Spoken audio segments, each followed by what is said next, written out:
혹시 이게 무슨 동물인지 아시나요? 알파카라고 말하는 사람도 있을 테고 라마라고 말하는 사람도 있을 텐데요. 라마와 알파카는 우리가 직접 본 적은 잘 없을 수 있지만 TV나 인터넷에서 종종 볼 수 있기에 되게 낯선 동물은 아닌 것 같습니다. 그런데 사실 라마와 알파카의 차이를 구분하기는 쉽지 않습니다. 얼핏 보면 저게 라마인가? 아닌가? 알파카인가? 그걸 구별하기가 힘든 거예요. 이번 영상에서는 알파카와 라마의 차이를 한번 알아보겠습니다.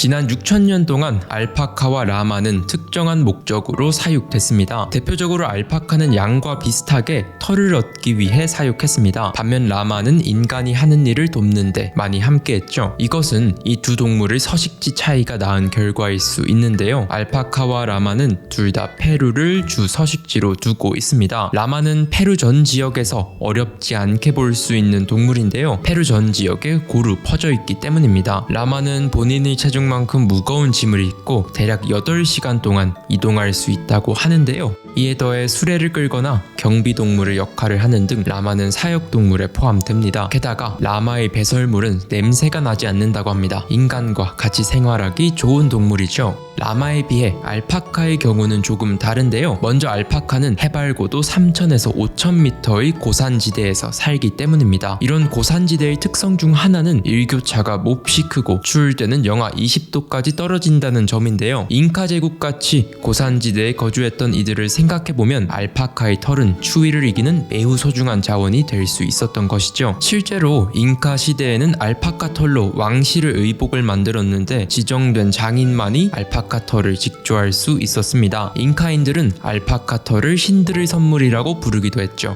라마와 알파카는 크기의 차이도 나는데요. 라마가 알파카보다 크기가 더 큽니다. 알파카는 대략 90cm에 60kg으로 생각보다 크지 않습니다. 라마의 경우 120cm에 몸무게는 평균 120kg으로 알파카보다 2배 무겁다고 볼 수 있습니다. 이것은 알파카보다 라마가 사람을 더 잘 도와줄 수 있는 이유이기도 하죠. 몸집뿐만 아니라 자세히 보면 생김새도 다른데요. 알파카는 작고 뭉툭한 얼굴에 짧은 귀를 가졌지만 라마는 길쭉한 귀와 좀 더 날렵한 얼굴을 가졌습니다. 알파카가 좀 더 귀엽게 생긴 것 같습니다. 그리고 털의 종류도 다른데요. 알파카의 털은 사진으로만 봐도 정말 양털같이 복슬복슬하고 부드러운 느낌이 들죠. 라마의 털은 거칠고 뻣뻣하다고 합니다. 라마와 알파카 둘 다 지능이 높고 온순한 동물이지만 알파카의 성격은 겁이 많고 무리와 함께 조용히 생활하는 걸 좋아한다고 하고요. 라마는 양과 같은 동물을 지킬 정도로 생각보다 강한 성격을 지녔다고 합니다. 실제로 다 자란 라마는